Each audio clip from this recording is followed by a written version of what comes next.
smart light turns on from your phone, or how a remote follows light. So basically, the brain behind all of this is something called as a microcontroller. A microcontroller is a small computer on single integrated circuit that is designed to perform a specific task within the electronic device. A microcontroller combines the function of CPU, RAM, ROM, input output peripherals, ADC, VAC, timers, counters, etc. A microcontroller combines of all these functions. So let's start with the CPU. The CPU core is responsible for executing the instructions and also controlling the components which are connected to a microcontroller, whereas the memory is used to store the data, program code, etc. While the input output peripherals or serial ports are used to interact with the external environment. A microcontroller is a tiny computer which is used to do a particular task at a time. Unlike like a desktop or a laptop, which are designed to run heavy softwares and run multiple applications at a time. Instead, a microcontroller is used to do a specific task or run a specific task and does it with efficiency and effectively. A microcontroller runs on the clock speed. Some are simple and slow, while others are powerful enough to handle complex tasks. A microcontrollers can be low power because few applications runs on batteries like remote controls, wearable IoTs, or sensors, etc. A microcontroller is a tiny computer which can be small in size, low in cost. That's why most of the devices or applications are embedded through microcontrollers. Thing about using a microcontroller is that they are programmable. We can program them in many languages like C, C++, or assembly language. That's why we can tell microcontroller how it should behave or how a task it should perform. Today, most of the devices are embedded inside a microcontroller. They control many appliances or home appliances from cars to etc. In their life, even without us noticing them. Let's get inside a microcontroller. What happens when a microcontroller is powered or turned on? So basically, think of it like making up a human being. The crystal oscillator starts working. The oscillator frequency acts like the heartbeat or clock for the microcontroller. Without clock, the microcontroller has no sense of timing or it can't execute the instructions or read or write data. Then comes the stabilization phase. In the stabilization phase, in the beginning, the oscillator is not perfectly stable. Small internal capacitor starts to charge. Basically, the small internal capacitor inside the microcontroller are parasitic capacitor, which starts charging. During this phase, it is a stage of few nanoseconds or very short duration. During this phase, the voltage gets up at a proper level. The crystal frequency becomes stable. The clock frequency becomes stable. Then the control logic gets ready. You don't see this happening, but it's always happening. Then the microcontroller comes to the light. Once the voltage reaches its proper value, the oscillator becomes stable. The clock signal starts controlling everything. Registers become reliable. Data can be read or write correctly. Then every operation inside the microcontroller happens according to a clock. Without this clock, the microcontroller has no sense of executing an instructions.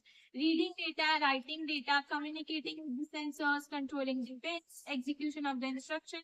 Everything happens inside the microcontroller with the clock frequency.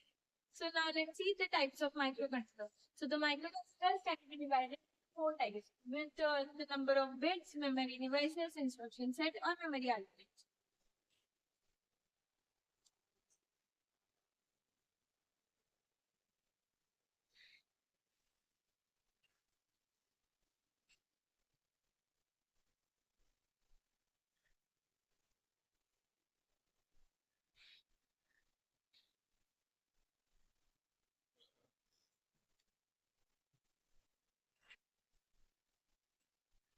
On the basis of number of bits, it is divided into three types: 8-bit, 16-bit, or 2-bit.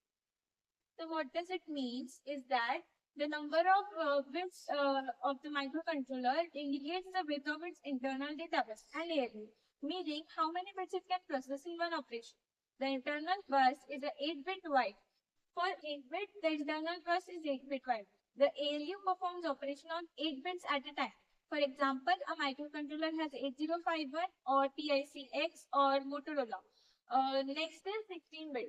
Same, the 16-bit microcontroller has an internal bus of 16-bit wide, providing better precision and performance than 8-bit. For 32-bit, the microcontroller can be of 32-bit for instructions and operations. Used in advanced applications like medical industries, engine control systems, office machines, and other embedded systems. It also has examples like Intel Atmel or 251 family, PIC, etc. This memory or device, it is divided into two types: embedded or external memory microcontroller. Embedded controllers.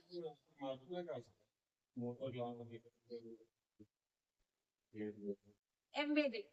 In the embedded one, all the functional blocks are inside one chip, like memory, data memory, program memory, input-output peripherals, serial ports, or interrupts, timers, etc. For example, 8051 embedded system. Similarly, external microcontroller has a chip of external functional block that can be for memory or interrupts, timers, counters, etc. The next is instruction set. Instruction sets are divided into two types, RISC and CISC. So let's start with the CISC. CISC is complex instruction set computer.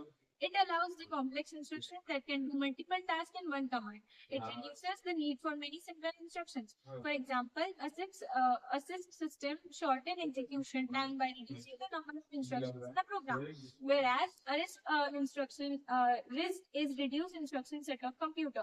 It simplifies the instruction set using fewer simpler commands, allows the instruction to work on register and access program and data simultaneously, shortens the execution time by reducing the clock cycles per instruction. A RISC system generally offer better execution performance as compared to a system. Next is Von-Neumann hardware architecture on the basis of memory devices. The architecture can be divided into two types, which is Harvard and Von Neumann architecture. It consists of buses like data bus, address bus, and control bus. Hardware architecture allows simultaneous operation for data and program. It consists of two memory, data memory and program memory. This is into a single bus. This is into a single architecture, which improves the efficiency of the microcontroller. Whereas the Von Neumann architecture has a single controller for data memory and program memory, which can slower the process for the instructions.